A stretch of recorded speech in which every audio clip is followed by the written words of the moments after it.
নাটোরের নলডাঙ্গায় উপজেলার ছাতারভাগ বাজারের মোড়ে গাছে টাঙানো ফেস্টুনে ব্যবহার করা বিএনপির ভারপ্রাপ্ত চেয়ারম্যান তারেক রহমান ও কেন্দ্রীয় বিএনপির নির্বাহী সদস্য ও সাবেক উপমন্ত্রী এম রুহুল কুদ্দুস তালুকদার দুলুর ছবি কেটে ফেলার প্রতিবাদে মানববন্ধন কর্মসূচি পালন করা হয়েছে। নাটোর প্রতিনিধি ফজলে রাব্বি জানান, রবিবার দুপুরে উপজেলার ছাতারভাগ বাজারের মোড়ে এই মানববন্ধন করেন ছাতারভাগ স্কুল অ্যান্ড কলেজের শিক্ষার্থী ও এলাকাবাসী। ঘণ্টাব্যাপী এ মানববন্ধনে বক্তব্য রাখেন উপজেলা যুবদলের যুগ্ম আহ্বায়ক খোরশেদ আলম, যুবদল নেতা রাকিব হোসেন, ছাত্রদল নেতা জিয়াদ আলী, মনসুর রহমান সহ অন্যান্যরা। মানববন্ধনে বক্তারা বলেন, কিছুদিন আগে উপজেলার ছাতারভাগ বাজারের মোড়ে একটি বটগাছে ব্রহ্মপুর ইউনিয়ন ছাত্রদল এই ফেস্টুন টাঙায়। সেই ফেস্টুন থেকে এই দুই কেন্দ্রীয় নেতার ছবি রাতে কে বা কারা কেটে ফেলে। বিএনপির ভারপ্রাপ্ত চেয়ারম্যান তারেক রহমান ও কেন্দ্রীয় বিএনপির নির্বাহী সদস্য ও সাবেক উপমন্ত্রী এম রুহুল কুদ্দুস তালুকদার দুলুর জনপ্রিয়তাকে ভয় পেয়ে ও আগামীতে ব্রহ্মপুর ইউনিয়ন বিএনপির বিশাল জনসভাকে বানচাল করতে ফ্যাসিস্ট আওয়ামী লীগের সন্ত্রাসীরা বিভিন্নভাবে ষড়যন্ত্রে লিপ্ত হচ্ছে। জাতীয় নেতাদের ফেস্টুন থেকে ছবি কেটে ফেলা এগুলো আওয়ামী ফ্যাসিস্ট সন্ত্রাসীদের কাজ বলে অভিযোগ করেন তিনি। তাদের বিরুদ্ধে আইনের মাধ্যমে উপযুক্ত শাস্তির দাবিও জানান। আওয়ামী লীগের চামড়া খুলে নেব আমরা, আওয়ামী লীগের কালো হাত ভেঙে দাও ঘুরিয়ে দাও, যুবলীগের কালো হাত ভেঙে দাও ঘুরিয়ে দাও, ছাত্রলীগের কালো হাত ভেঙে দাও ঘুরিয়ে দাও। সন্ধ্যা থেকে রাত ৮টা-৯টা পর্যন্ত আমরা একসঙ্গে থাকার পরেও আমরা এই ছবি গতকালকে রাতে আমরা দেখে গেছি।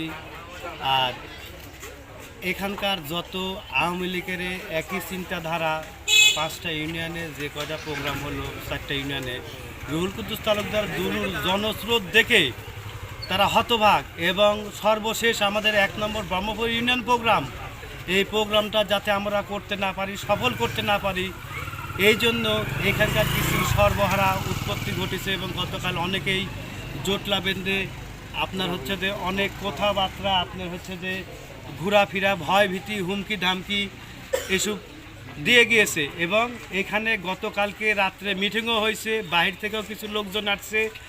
এলাকার এই 9 নম্বর ওয়ার্ডের আওয়ামী সন্ত্রাসীরা এখানে মিটিংও করছে।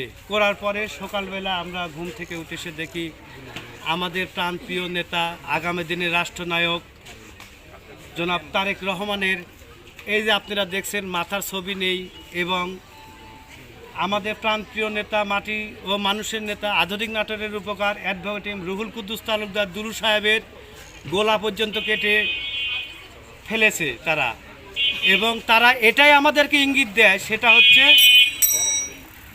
এখানে সর্বহারা আছে।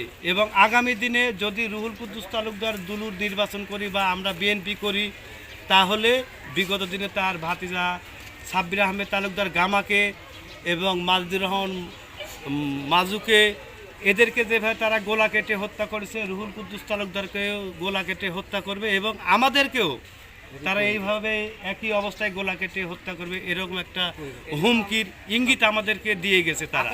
ব্রহ্মপুর 9 নম্বর ওয়ার্ড যুবদলের পক্ষ থেকে আমি রাকিব বলতেছি। আমাদের যে তারেক রহমানের ছবি এবং রুহুল কুদ্দুস তালুকদার দুলুর ছবি আওয়ামী লীগের সন্ত্রাসীরা যেভাবে কেটে নিছে, এতে আমি তীব্র প্রতিবাদ জানাই এবং আইনের আশ্রয় নিতে চাই এবং এদেরকে প্রতিহত করতে চাই। এবং রুহুল কুদ্দুস তালুকদার দুলুকে জানাতে চাই যে 9 নম্বর ওয়ার্ডে এখনও আওয়ামী লীগ কেন প্রকাশ্যে দিবালোকে ঘোরাঘুরি করতেছে, এটা আমরা তীব্র প্রতিবাদ জানাই। ব্রহ্মপুর ইউনিয়ন ছাত্রদল, এটা গতকাল সন্ধ্যাও ভালো ছিল এখানে। এবং রাতে আওয়ামী সন্ত্রাসীরা এই কাজগুলো করছে। সকালবেলা ঘুম থেকে বাসা থেকে উঠে এসে আমি দেখি এই অবস্থা। এইগুলা আওয়ামী সন্ত্রাসীর কাজ, তারা এখনও মাথা জাগিয়ে বেড়াচ্ছে। তাদেরকে নির্মূল করতে হবে, তাদেরকে আইনের আওতায় আনতে হবে। মানববন্ধন করছি, তার জন্য সুস্থ এবং ভালো যে মূলক যে শাস্তি হয়, সেরকম একটা শাস্তির আবেদন করছি আপনার কাছে। দুলু ভাইয়ের যে ব্রহ্মপুর ইউনিয়নে যে প্রোগ্রাম আছে, এই প্রোগ্রামকে নস্যাৎ করার জন্য তারা একটা ষড়যন্ত্র করছে। এই ষড়যন্ত্রের বিষয়ে প্রশাসনের হস্তক্ষেপ কামনা করছি।